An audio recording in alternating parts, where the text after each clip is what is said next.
My name is Elena, and this is not the life I once dreamed of. From the outside, people say I am lucky. I live in a large old house with my husband, Jonathan, a man respected for his knowledge of history. They see us together at church on Sundays, sitting side by side in quiet harmony. They see him reading, me smiling. They believe we live in peace, but they do not see the truth. Inside these walls, silence rules everything. Each morning I wake early, the pale light touching my face. For a moment, I hope the day will be different.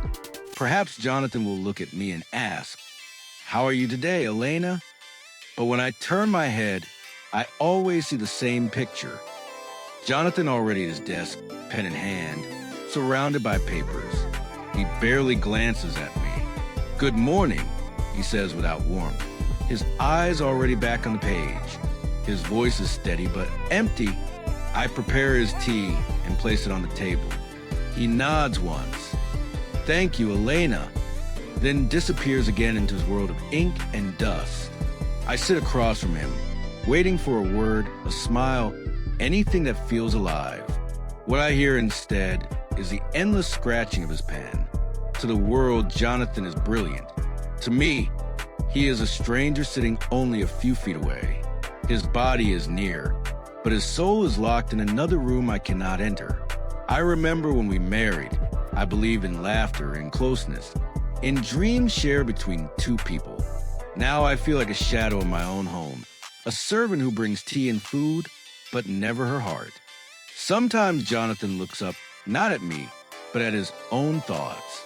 "Listen to this line, Elena," he says proudly, reading from his notes. I nod, force a smile, whisper, "That sounds good." He beams at his own words, never noticing how mine tastes of ashes. Once, just once, he asked, "Are you happy here?" My throat burned to answer honestly. I wanted to scream, "No, I am lonely. I am fading inside." But instead I lied. "Yes, I'm fine." He believed me. He always believes me. Perhaps he chooses to. Nights are the hardest. I lie beside him in bed, hearing his calm breathing as he drifts into dreams of books and glory. My eyes stay open, staring into the dark. My chest aches with words unsaid. Sometimes, when the silence becomes unbearable, I turn my face away and let tears fall quietly onto the pillow. Jonathan never notices. People outside call this a quiet life. But for me, it is not quiet. It is a cage. And deep inside, a dangerous thought has begun to grow. How long could a woman live unseen before she disappears entirely? I tell myself I am patient, that I must endure. Yet each day, something inside me whispers louder. This cannot be all. There must be more. And though Jonathan does not see it yet, the silence in this house is about to break. The days blend together, one into the next, like identical gray stones laid in a long path with no end.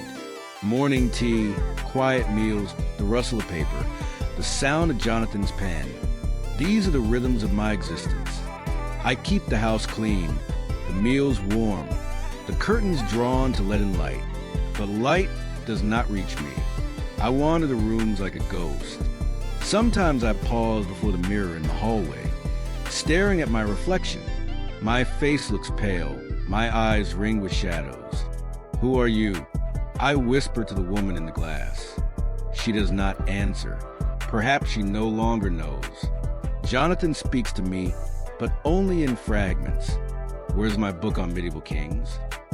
"Have you ordered more ink?" "The soup is fine." His words are practical, harmless, yet each one cuts me. They remind me of what is missing. The warmth, the curiosity, the smallest sign that he wonders what lives inside my heart. There are moments I almost confess. Once, while setting down his plate, I blurted, "Do you ever feel alone, Jonathan?"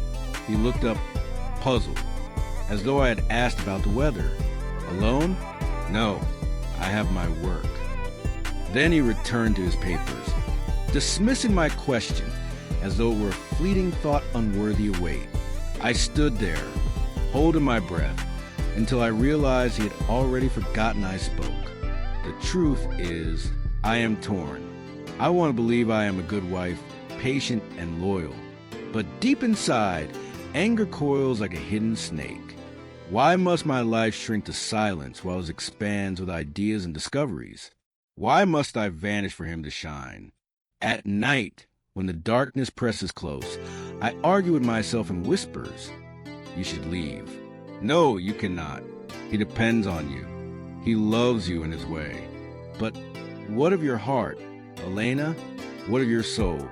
The house itself seems to mock me. The clock ticks endlessly, marking time I can never reclaim. The bookshelves groan under volumes Jonathan worships, yet not a single one belongs to me. Even the air smells of dust and ink. I open the windows, but the wind carries only more silence inside. Sometimes, when I pass the front door, my hand lingers on the knob. The world outside calls to me. The rustling of trees, the laughter of children in the distance, the scent of grass after rain. My chest tightens with longing, but each time I release the knob and step back, afraid of what might happen if I truly walk away. Still, the thought will not leave me. Perhaps beyond these walls, there is something more. Someone who might look into my eyes and actually see me. I do not yet know it, but this longing will soon lead me down a path Jonathan could never imagine. A path that begins with a simple step outside the door and ends with a choice that will change everything. It was a Tuesday morning when the silence finally became unbearable. Jonathan sat at his desk, his head bent low, scribbling furiously as though the world depended on his next sentence.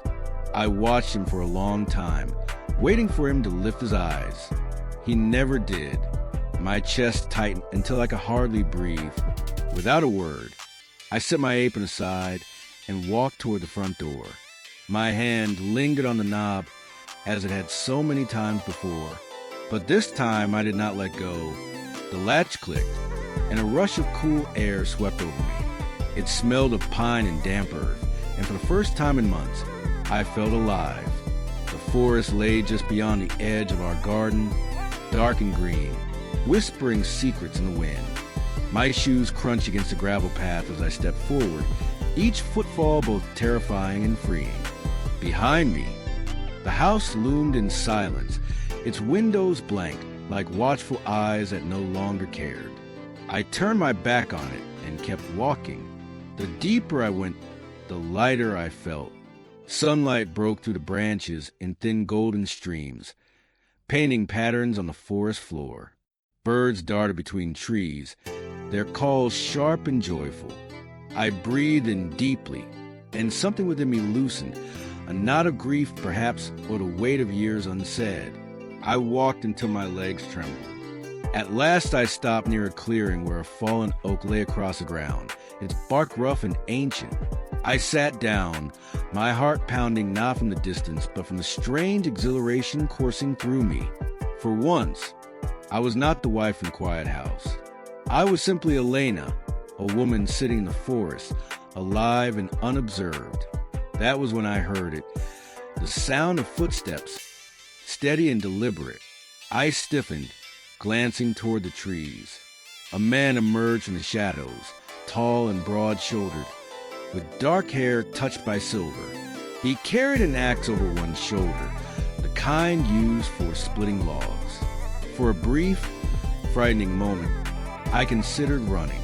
But when he saw me, he slowed, his expression softening into something cautious but kind. He lowered the axe. "Didn't mean to startle you," he said, his voice low, steady, carrying the rough timbre of someone who lived close to the earth. I swallowed, suddenly aware of how strange I must look. Sitting alone on a fallen tree, skirts brushed with dirt. I was just walking, I stammered.